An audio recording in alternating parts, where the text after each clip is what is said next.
नमस्कार शेतकरी मित्रांनो, तुमच्या सर्वांचं आपल्या माझी माहिती या यूट्यूब चॅनलवर स्वागत करतो। मित्रांनो, पीक विम्याच्या संदर्भातली एक महत्त्वाची माहिती समोर आलेली आहे।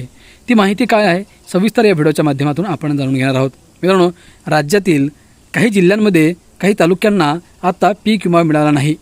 ते तालुके कोणते आहेत, कोणता असा जिल्हा आहे की त्या जिल्ह्यातील शेतकरी अजूनही वंचित आहेत, सविस्तर माहिती आपण जाणून घेणार आहोत।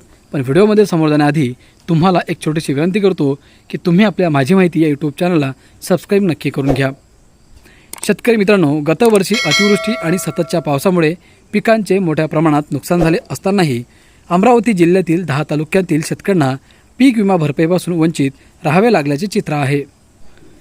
जिल्ह्यातील शेतकऱ्यांनी स्वतः केंद्र व राज्य शासनाच्या माध्यमातून तब्बल 13.14 कोटी रुपयांचा प्रीमियम भरला असताना विमा कंपन्यांनी केवळ 2.50 कोटी रुपयांचा परतावा मंजूर केल्याने संताप व्यक्त केला आहे। पंतप्रधान पीक विमा योजनेत गतवर्षी खरीप हंगामात जिल्ह्यातील 1,57,560 शेतकऱ्यांनी सहभाग घेतला होता। यासाठी शेतकऱ्यांनी 8.90 कोटी रुपयांचा प्रीमियम भरला असून केंद्र आणि राज्य शासनाने प्रत्येकी 2.12 कोटी रुपयांचे अनुदान दिले। मात्र पिकांचे अनुदान होऊनही बहुतांश तालुक्यांना भरपाई मिळालेली नाही। यंदा पीक विमा परताव्यासाठी शासनाने लागू केलेल्या 4 ट्रिगर निकषांचा फटका शेतकऱ्यांना बसल्याची चर्चा आहे।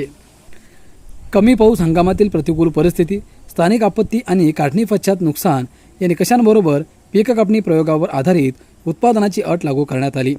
उपग्रह आधारित तंत्रज्ञान आणि वैज्ञानिक पद्धतीचा दावा केला जात असला तर प्रत्यक्षात अनेक नुकसानग्रस्त शेतकरी भरपाईपासून वंचित राहिल्याचा आरोप होत आहे।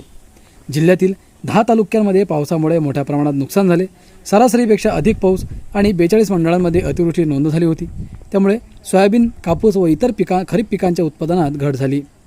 तरीही तांत्रिक निकषांच्या आधारे विमा कंपन्यांनी बहुतांश तालुक्यांना अपात्र ठरविल्याने शेतकऱ्यांमध्ये नाराजी आहे। पीक विमा कंपन्यांनी केवळ 4 तालुक्यांमध्ये अल्पसा परतावा मंजूर केला आहे। धारणी तालुक्यात सर्वाधिक 1.3 कोटी रुपयांचा परतावा मंजूर झाला असून अमरावती, अंजनगाव, सुरजी आणि तिवसा तालुक्यांमध्ये प्रत्येकी सुमारे 20 लाख रुपयांचा परतावा मंजूर करण्यात आला आहे।